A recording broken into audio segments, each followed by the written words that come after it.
নমস্কার, আমি এখন রয়েছি শরৎচন্দ্র পাঠাগারে, দেবানন্দপুর, ওনার পূত পবিত্রতম জন্মস্থানে।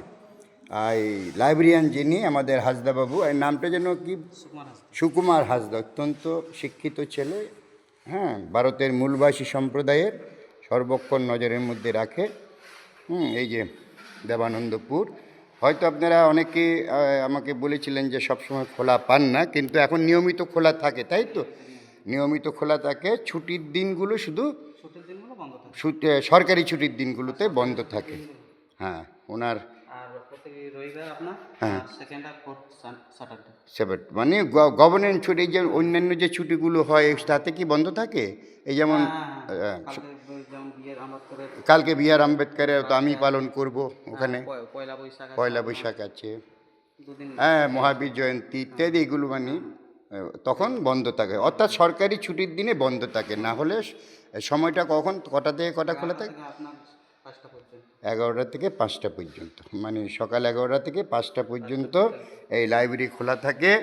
চরিত্রহীন, অভয়া শ্রীকান্ত এমন যেই অসাধারণ উপন্যাস, চরিত্রহীনের সৃষ্টি, স্রষ্টা, হ্যাঁ, আপনারা জানেন এই মহান সাহিত্যিককে প্রায় 6-7টি ছদ্মনাম ব্যবহার করতে হয়েছিল, হ্যাঁ, তৎকালীন সময়ে।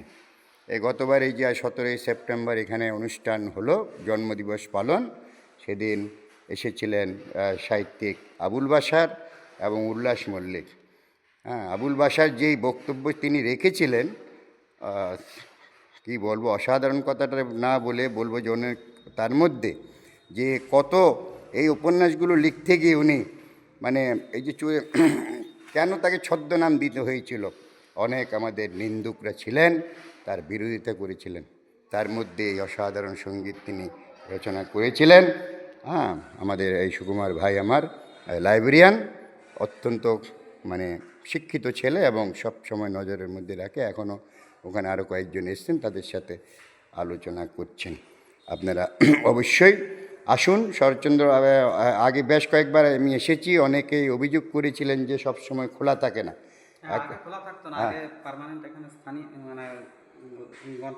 হ্যাঁ হ্যাঁ, কিন্তু অনেক সাহিত্যপ্রেমী আসে সুকুমারবাবু, তাদের কষ্ট হয়, দুঃখ হয়, অনেক দূর থেকে এসে যখন খোলা পায় না। হ্যাঁ, কন্টিনিউ হলো। তার আগে মানে 17ই সেপ্টেম্বর আমার কথা হয়েছে। আর আমার বাড়িতে তো কোনো যদি বাইরের অতিথিরা আসে, বিদেশ থেকেও আসেন, আমি সরাসরি এখানে নিয়ে আসি। দুর্ভাগ্য সেই সময় খোলা পাইনি, যাই হোক এখন খোলা পাবো, অসুবিধা নেই। রিসেন্টলিও বাংলাদেশ থেকে কিছু অতিথি আসবেন, তাদেরকে নিয়ে আসবো, এটা অত্যন্ত পবিত্র। হ্যাঁ, ঠিক আছে, খুব ভালো লাগলো। হ্যাঁ, নমস্কার। হ্যাঁ, ঠিক আছে, ধন্যবাদ, ঠিক আছে।